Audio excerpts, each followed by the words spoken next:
It's another race weekend and the MotoGP grid returns to Misano, just down the road from Rossi's home village of Tavullia. The championship has continued to close down as Bagnaia inched closer to Fabio Quartararo and Aleix Espargaro in the last round at Austria. So let's take a look at this weekend's race, starting with the weather. As of the writing of this, the weather looks set to be wet for Saturday and Sunday. Given how predictions of the rain have gone so far this year, it's hard to say whether we will actually see any rainfall, but a wet race around Misano certainly could be interesting.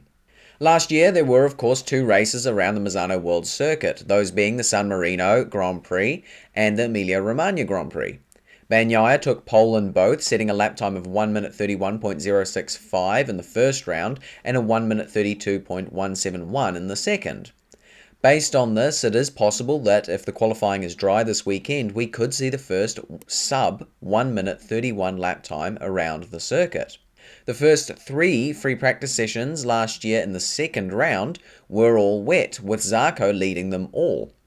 His fastest lap time in the wet conditions came in FP3, where he set a 1 minute 40.384. If the qualifying is wet, I would expect the pole time to be within a few tenths of this, since the riders don't get that much faster often in qualifying, and it's the best data that we have for a wet qualifying session in recent years around this track. There are quite a few riders that may do well this weekend. Obviously, this being the stomping ground of the Rossi squad, all of the VR46 boys generally have a good record at Misano. Marino qualified well in the second round last year, claiming third on the grid, and with his recent form it is certainly possible that he can make his half-brother proud and take his first podium this weekend. Pecco Bagnaia, as mentioned before, achieved pole position in both rounds last year, winning the first race and leading the second for a long time, so it seems possible, if not likely, that Bagnaia could win again this year unless the weather throws a rather large spanner in the works. Enea Bastianini may not be a VR46 rider, but he also goes very well around Misano, as he achieved a podium in both rounds last year from way down on the grid. With the confidence of his recent deal with factory Ducati, I wouldn't be surprised to see Bastianini celebrating his signing with the factory Ducati team by spraying some Prosecco this weekend. Fabio Quartararo, as usual, also goes well in San Marino. Second last year in the first race and fourth from 15th in the second, where he of course secured his title, is a pretty good record to have.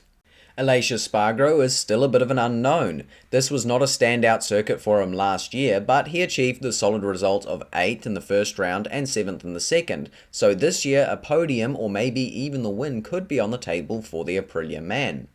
The San Marino circuit will not expose the issues with the braking that the Aprilia was revealed to have in Austria, so I would expect that both of the Aprilia riders will find this round much easier than the last. That's a preview of the race weekend. As usual, I'm hoping for an excellent race. Tell me in the comments down below what you're looking forward to this weekend and who you're predicting to win. If you enjoyed this video, like and subscribe to the channel. Thanks for watching. Goodbye.